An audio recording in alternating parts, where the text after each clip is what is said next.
Hello friends, welcome to Pappa's tips.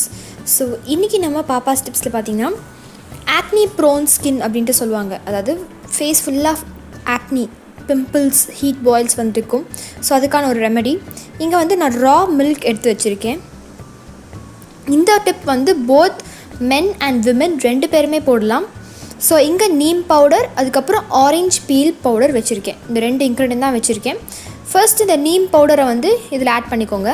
இந்த ரெண்டு ingredient நீங்கள் ஆட் பண்ணிக்கணும். எக்ஸ்ட்ராவாக ஒன்று ஆட் பண்ணிக்கணும் அப்படின்னா நீங்கள் முல்தானி மெட்டி கூட நீங்கள் தாராளமாக ஆட் பண்ணிக்கலாம். சம்மர் சீசனில் நீங்கள் முல்தானி மெட்டி ஆட் பண்ணிங்கன்னா உங்கள் ஸ்கின் இன்னும் உங்களுக்கு ரொம்ப கூலிங்காக இருக்கும். இப்போ வந்து ஆரஞ்ச் பீல் பவுடர் ஆட் பண்ணிக்கோங்க. ஸோ நீம் பவுடரில் வந்து பார்த்திங்கன்னா நிறைய ஆன்டிபாக்டீரியல் ஆக்டிவிட்டீஸ் இருக்குது. ஆன்டிபாக்டீரியல் ஆக்டிவிட்டீஸ் அப்படின்னா நம்ம ஃபேஸில் இருக்கிற தேவையில்லாத அந்த கிருமிகளை வந்து அதை சாகடிக்கும். வந்து இதை வந்து நல்லா மிக்ஸ் பண்ணிவிட்டு வந்திருக்கீங்க. நல்லா மிக்ஸ் பண்ணிவிட்டு ஃப்ரிட்ஜில் ஒரு 5 to 10 minutes வச்சுக்கோங்க. கொஞ்சமாக கூலிங்காக இருக்கட்டும். ஸோ நீம் பவுடர் அப்படின்னா வந்து வேப்ப இலை, அதுதான் நீம் பவுடர்னு சொல்லுவாங்க. சரிங்களா?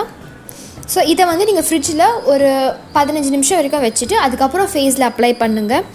ஒரு சிங்கிள் டெக்ஸ்சரில் அப்ளை பண்ணாலே போதும். பார்த்து அப்ளை பண்ணுங்கள். பிகாஸ் சில பேருக்கு பார்த்திங்கன்னா பிம்பிள் நல்லா பெருசாக இருக்கும், நல்லா காயாட்டும் நல்லா பெருசாக இருக்கும்.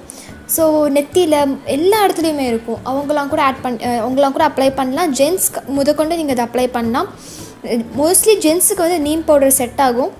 ஸோ லேடிஸ்க்கும் செட் ஆகும். ஏன்னா இதில் ஆன்டிபாக்டீரியல் ஆக்டிவிட்டீஸ் நான் முன்னாடியே சொன்ன மாதிரி இருக்குது. அதே மாதிரி ஆரஞ்ச் பீல் பவுடர் பார்த்திங்கன்னா நம்ம ஸ்கின்னில் இருக்கிற அந்த டார்க் ஸ்பாட்ஸை வந்து ரிமூவ் பண்ணும், ஸ்கின்னை என்லைட் பண்ணும். அதுக்கு தான் நான் இந்த இன்க்ரீடியன்ட் ஆட் பண்ணியிருக்கேன். ஸோ இந்த இன்க்ரீடியண்ட்டை நீங்கள் ட்ரை பண்ணிவிட்டு, இந்த டிப்பை ட்ரை பண்ணிவிட்டு உங்கள் ரிசல்ட் என்ன அப்படின்றது கமெண்ட் பாக்ஸில் மறக்காமல் கமெண்ட் பண்ணுங்கள். அண்ட் உங்களுக்கு இந்த வீடியோவை ரொம்ப பிடிச்சிருந்ததுன்னா வீடியோவை லைக் பண்ணுங்கள், ஷேர் பண்ணுங்கள் அண்ட் மறக்காமல் சப்ஸ்கிரைப் பண்ணுங்கள். Thank you friends, and always keep smiling.